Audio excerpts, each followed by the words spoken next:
Hello, everyone, and welcome to the Masterpiece Lounge. I am your hostess, certified life coach, author, and speaker, Chrisnatha Derosier. As you join us today, go ahead and say hello down in the chat and make sure your notification bell is on so you know each and every time that we go live. If it's your first time here in the Masterpiece Lounge, welcome. This is our corner of the internet where we have incredible and insightful conversations that help push our professional and personal lives forward.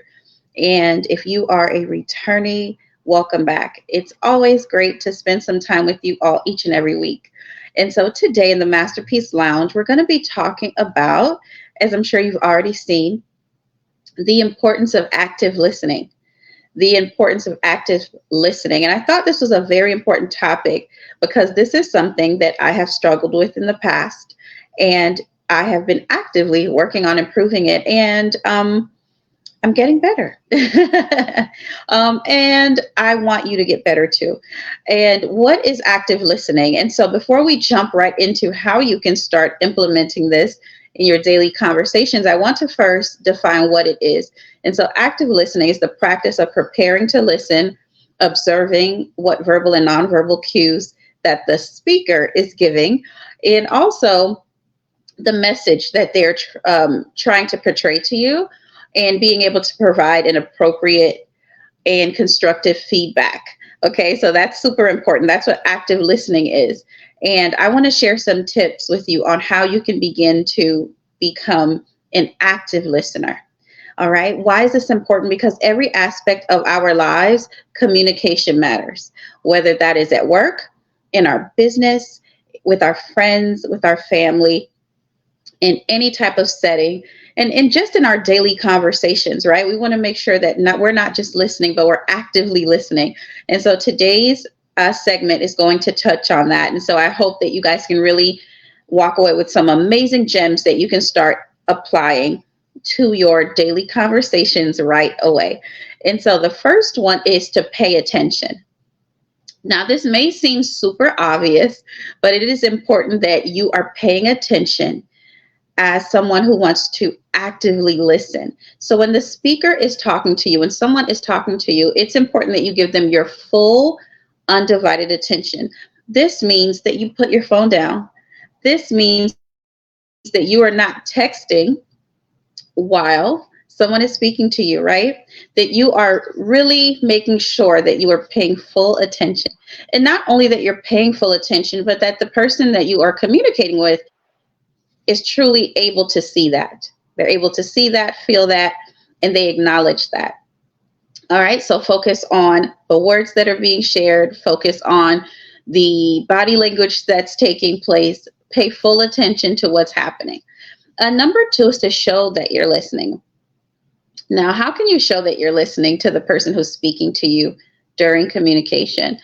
So there's nonverbal cues such as eye contact.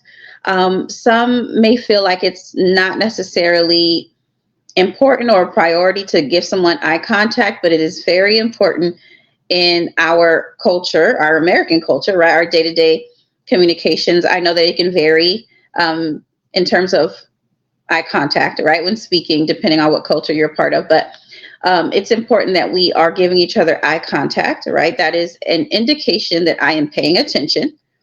And also nonverbal cues like nodding your head, right? So this is nodding your head like this is indicating that you understand the information that's being shared with you. You're understanding what the person speaking to you is saying. And so it's important that we do that. And also another cue is facing the person, not having your back towards someone. It's really important that if possible, when someone is speaking directly to you, that you're able to turn around and face them, that you're facing toward them. That's another indication that you are paying attention. All right. Number three is to paraphrase. Now, for those of us who are saying, what does paraphrase mean and why is this important? So when you are having a conversation or communicating with someone, paraphrasing is important because it's basically a summary of what you heard. And the reason for this is that you want to make sure that there's no assumptions, that you're not hearing what wasn't said, or maybe how you feel isn't affecting the messaging. It isn't affecting what you're receiving, right? So you want to make sure that you're both on the same page, and you're only sharing the information and paraphrasing what you heard, not what you think, not what you hope to hear, but what you actually heard. This is very, very important. All right. And so this is important because it helps you process the information.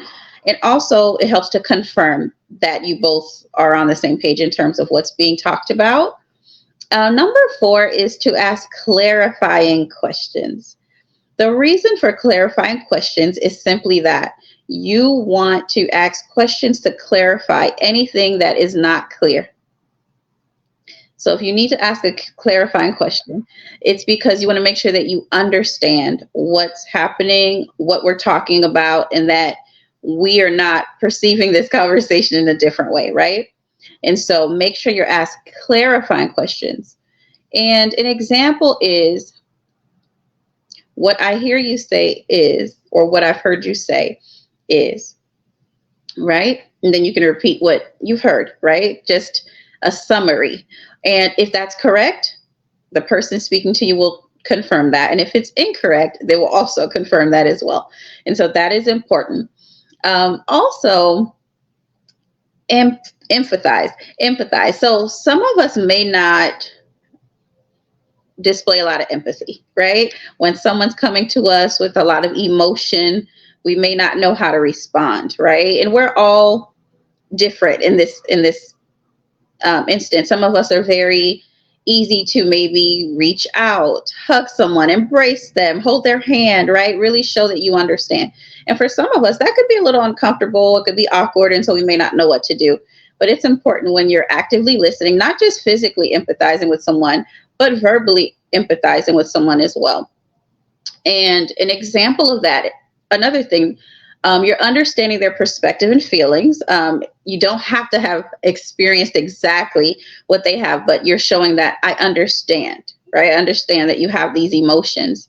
And it shows that you grasp the message. I understand what you're sharing. I don't have to have experienced it myself personally in the same exact way. I understand your emotion. I understand your point of view, and I hear you. So that's pretty much what having empathy means in a conversation. And number 6 can be hard for some of us, okay? So I'm not judging. But number 6 is, in active listening, it's important that you avoid interrupting. And so I want you to take a moment and search your own heart. Take a moment and think back at your interactions with others, your conversations. Are you someone who interrupts while you're having conversations with others? Is it important for you to overtalk, right? Do you interrupt to respond? Are you listening just to respond, to share your point? Are you trying to win, right? Or are you genuinely trying to hear and listen? So this is really, really important. And this is a question I really want you to reflect and ask yourself, because in active listening, you must avoid interrupting. I know you want to jump in there and get your point across, but it's not about winning. It's about hearing what the other person is saying. And remember, this is for active listening, right? So it's a lot of being slow to speak and quick to listen, okay? And so you want to make sure that you're avoiding interrupting. You want to let the person who's speaking to you finish their thought, their complete thought. Don't jump in. Don't assume. Sometimes you can interject. When I say interject, when you feel like they've shared their thought and there's maybe a long pause, you can ask, did you finish your thought? Is it okay if I respond? Can I address what you just shared? Right? So this is a way to ask, just to make sure. And if they haven't, I just want to make sure you've completed your thought before I share any feedback. Okay, so it's important that we are respectful while communicating. That's a really big key in active listening.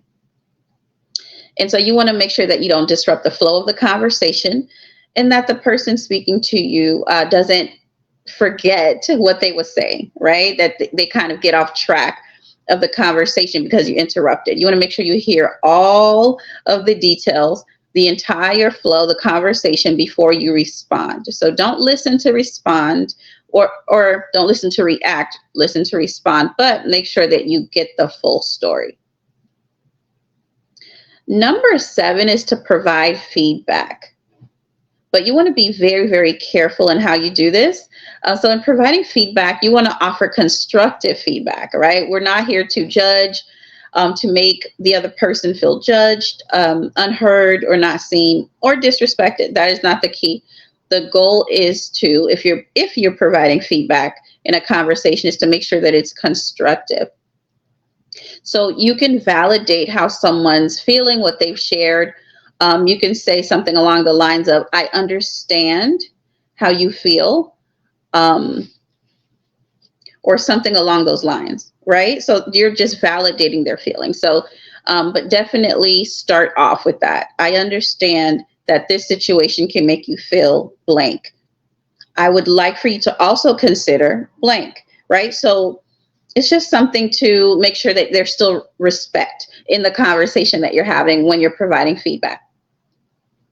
Number 8 is practice mindfulness. And in doing so, it's important that we are in the moment. Oftentimes, our brains are going quick, right? So we're having a conversation and we're physically here, right? But we are mentally somewhere else. We're thinking about, what do I have to do in 30 minutes? I have a meeting in an hour. I have something to do this evening. And so our mind is far, far away. Try your absolute best to be present, right? To really hear, not just listen, but hear what the person that's speaking to you, what they're sharing. Hear their heart. And then afterwards, once they're finished, you're able to share yours as well. Another thing about being present and practicing mindfulness is that it helps to not jump to conclusions, right? So be present. I have been guilty in the past of overthinking, right? So someone can say something, and based on what they say, I can now infer something else, right? I can assume something else based on this. And so stay present in the moment. You only heard what you heard. You only heard what you heard. Sometimes we get caught in the trap of, well, what does that mean? And what does that mean? And when you said this, you meant that. I meant what I said only, right? And like I said, that can go deeper, but just the basis of that, you only know what you know. Okay? All right. Number 9. Are you guys ready for number 9? Reflect on your own biases. We are all biased to a degree. And it is important that we accept and own that, okay? Be aware of your own biases because they affect your response. They affect what you hear when you're listening. And they affect your ability to listen actively, right? So be very aware of them and keep in mind that that can also affect your perspective. And lastly, number 10 is to practice regularly. Just like any skill, active listening improves with time, but it also improves with practice. So you have to actively be working on it, right? And so make a conscious effort to apply the techniques and the steps that we shared today in your daily conversation. So as you're having conversations on a daily basis, ask yourself, am I fully present? Am I interrupting? Am I listening? Am I able to provide constructive feedback? Do I show empathy? Am I able to paraphrase what I've just heard? How can I show with nonverbal cues that I am listening? And am I giving this person full attention? So these are some questions for you to ask yourself because I believe that we all have room to grow in our communication with each other. And so many times relationships, all types of relationships, are negatively affected by miscommunication. And so we want to make sure that we are working on actively improving our communication skills, that we are effective in our communication, and that while others are sharing with us, that we are actively listening, because this not only improves ourselves in terms of our listening skills, our communication skills, but it can improve the relationship overall. And so it's important that we do that. Awesome. So guys, thank you so much for hanging out with me today in the Masterpiece Lounge. And I hope that today's segment was really insightful, and you can really take some gems and be able to use them in your quest of becoming a better active listener. I am your host, certified life coach, author, and speaker, Chrisnatha Derosier. I'll be back same time, same place next week, and I will see you then. Until then, be well. Take care.